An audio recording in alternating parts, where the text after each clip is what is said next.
Hey, y'all, prepare yourself for the rubber band man. This is Isaac Hayes, smoking down that 50,000 watt 1190 line. Today's hottest hits on the coolest coastline. Hey, what you get? I said a hip hop, the hip to the hip hop. You don't stop the rockin' to the band. Now, if any of that sounds familiar to you, you just might be old school.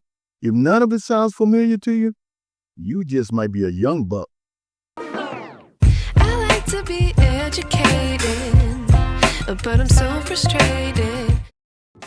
Hey guys, welcome back to the Music Mindset channel. Hey, today I'm going to get into something called old school. Yeah, everybody's always talking about old school, but do you really know what old school is in music?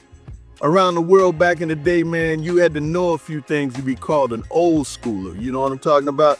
You had to know the time when musicians actually played instruments and singers, they sung without auto-tune and stuff like that. Man, those were the times you might have done the funky chicken or wore some bell bottoms or done the robot, any of that type of stuff. If you know anything about that, you probably old school, you know?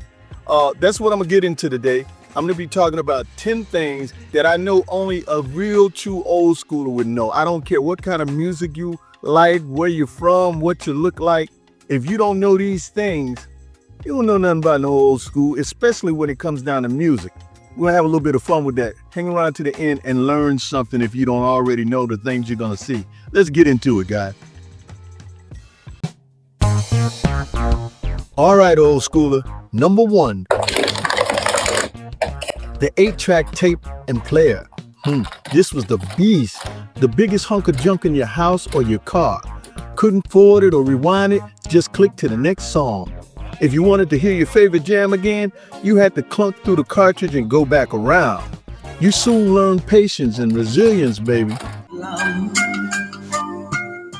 Number 2, cassette tape surgery. Some of y'all know what I'm talking about. You've been there. Your favorite cassette or mixtape got tangled inside the deck. If you were lucky enough to get it out in one piece, you grabbed a pencil or your finger and wound the tape back like a seamstress. If the tape popped, man, you'd become a mechanic. Took that mess apart and hoped you kept up with the pieces. Sometimes you even had to become a surgeon and splice the broken ends together with Scotch tape. The adrenaline, the panic, man, it felt like life or death. When it actually played again, pure victory. We were the engineers, doctors, and DJs all at once and needed some therapy after it was all over. Number 3, recording off the radio. Do you know what I'm talking about? As kids, we didn't have the money to spend on records sometimes, so we were there trying to record our favorite songs off the radio when they came on. Yeah, man, it took some good timing, didn't it? You had one shot to catch that song you've been longing for. Finger hovering over the record button, heart pounding, praying that the DJ didn't run his mouth over the intro or the outro. And of course, most times it did. You now had a tape with snips of DJ Talk A Lot, momentarily messing up the mood. A perfect recording? Never, man. Your mixtape was actually toast. By then, you never really impressed anybody with it anyway, but you had it. Number 4, dealing with scratch records. Man, the scratch. That one imperfection that made your favorite song skip like a jump rope.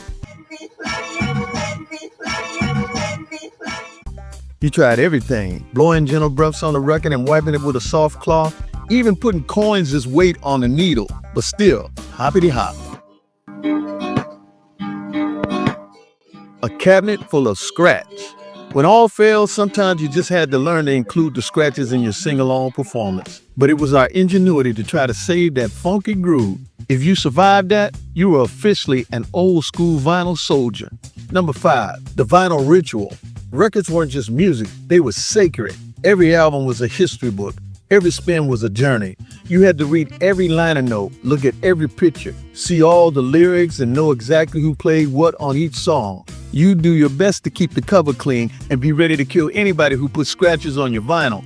You had to go to the record store at least once a month. Yeah, kids, there was a thing called a record store. You went there even if you had no money to spend. The store owners didn't even hassle you because they knew one day you would actually be able to afford to become a real customer. You'd be hanging around, thumbing through stuff, dreaming of the day mom would give you the cash. Or some of us just went out and cut some grass and bought our own. Number 6, the unique sound qualities of analog formats. Old school fans know what it sounds like to put a needle on a record and hear the crackle and pop. the hissing in a cassette tape. Analog recordings had a certain warmth that gave the song character. While digital music is more accurate, the imperfections in analog are what we remember and sometimes prefer. And that's making a comeback these days too. Number 7, the boombox swagger. Know what I'm talking about? Carrying a boombox wasn't casual, it was a declaration. Shoulder-mounted pride. You were the neighborhood DJ. Everybody heard your playlist coming down the street, blasting it through the hood. The bigger the box, the bigger the respect. Except when those D batteries got a little low. Man, you had to run away like Cinderella because the music started dragging and it was just about to stop. If you didn't have backup batteries, you were about to look like Boo Boo the Fool. But if you could keep the tunes playing, the ladies and the fellas loved to see you coming. Number 8, the Walkman revolution. Music finally became personal. No more fighting over the living room stereo. Walkman on, headphones on, world off. You were walking around skating and exercising with your own soundtrack, untethered from the electrical outlet. But again, only while the batteries lasted. Number 9, radio DJs were the kings. Regional DJs were the gods. That voice made every moment memorable. If they played Parliament Funkadelic or Guns N' Roses at the right time, they were your music taste authority, your personal curator. Whatever these guys said was hot, you believed them. You trusted these cats more than you did your teacher. So guys, we just ran through 9. And the big one to me, number 10, live music was affordable. Man, you could have seen Marvin Gaye for $10, Pink Floyd for $6, and get this, even Queen for $7 back in the day.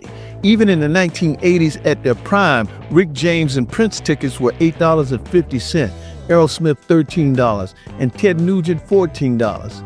And the shows were all real, no holograms, just music, singing, dancing, sweat, and energy. No cell phones recording, no lip syncing. You were part of the moment, not just a bystander. The bands weren't just standing there asking you to sing the words to them. You were there to see your hero jamming on the stage. Now, of course, there are a lot of other old school things we endured trying to get our music on, and I'll leave those for another time. But let me finish up with some real life things that old schoolers had to deal with right quick. Phone calls and communications. Nah, there were no cell phones in your pockets. At home, dialing a rotary phone was an exercise in patience. You missed one number, you had to start all back over. Payphones were everywhere, but you better have the right change in your pocket. And y'all remember this big book right here? If you needed a number, you had to let your fingers do the walking through those yellow pages. And the street light curfew. Yeah, man, I don't know about you. The first street light flickered on and boom, you had to hustle home or face some consequences. That was the universal alarm for all the kids that I knew, sprinting home like your life depended on it. Chest full of adrenaline. What you didn't do today, you'd have to do tomorrow. And what about that TV and instant gratification? Back in the day, you had to check your TV guide and plan your week. No endless scrolling and on demand. And when it came to taking pictures, no selfies, no do-overs. And you had to take your pictures to a lab and wait a whole week to see if your Spider-Man Halloween costume actually came out all right in the pictures. Man, patience was mandatory. And traveling and getting around, paper maps, getting lost. Before GPS came along, getting somewhere required real maps, logic, and sometimes heated arguments between mom and dad. Miss a turn, you were just lost. You improvised and hopefully survived. So that's it, you guys. 10 memories that define us as old school music lovers, and a few others about what old schoolers most likely experienced growing up in the 70s and the 80s and some of the early 90s. We didn't just listen, we participated. We fought for the music. We adapted to life. We laughed, we sang through the old days and lived every beat, while the youngsters are holed up in a bedroom on the internet watching memes all day.